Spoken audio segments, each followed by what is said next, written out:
కన్నీళ్ళు ప్రార్థన చూసారా?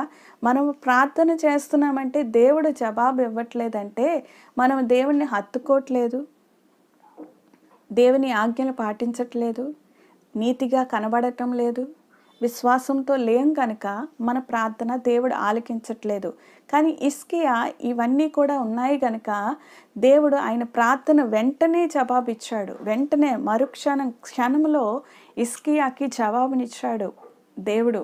అందుకని ఈనాడు ప్రార్థనలో మీ ప్రార్థనలో జవాబు రావట్లేదు, మీ ప్రార్థనలో మరి దేవుడు సహాయం చేయట్లేదని విసుగు చెందుతున్నావేమో కానీ ప్రియ సంగమ, దేవుని బిడ్డ, క్రీస్తు బిడ్డ, నీ ప్రార్థన సరిగ్గా దేవుని దగ్గరికి వెళ్ళాలంటే మీరు సరిగ్గా ఉండాలి.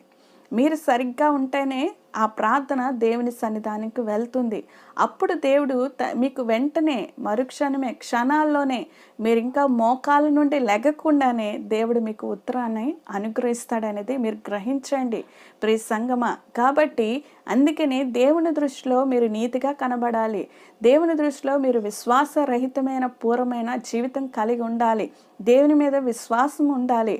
అదే కాకుండా దేవునిని హత్తుకోవాలని, దేవునిని వెంబడించాలి. ఆ తర్వాత దేవుని ఆజ్ఞలను ఎప్పుడైతే పాటిస్తామో మీ యొక్క ప్రార్థనకి దేవుడు జవాబునిస్తాడు.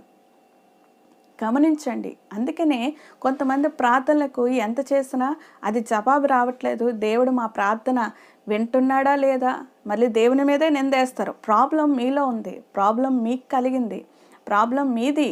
మీరు సరిగ్గా ఉంటే కరెక్ట్గా ఆయన ప్రార్థనకి జవాబిస్తాడు. ఆయన ఎప్పుడు కూడా పర్ఫెక్ట్గానే ఉంటాడు దేవుడు. ఆ యొక్క గ్రహింపు మనలోకి రాలేదు. ఇంకా అజ్ఞానంగానే దేవుని అంటుంటాం. ప్రాబ్లం మీదండి. మీరు సరిగ్గా ఉండి మీరు చూసుకుంటే, మీరు తిన్నంగా ఉండి ప్రార్థన చేయండి, సరిగ్గా ఉండి ప్రార్థన చేయండి, సరిగ్గా దేవుని అనుసరించి ప్రార్థన చేయండి, దేవుని హత్తుకొని ప్రార్థన చేయండి.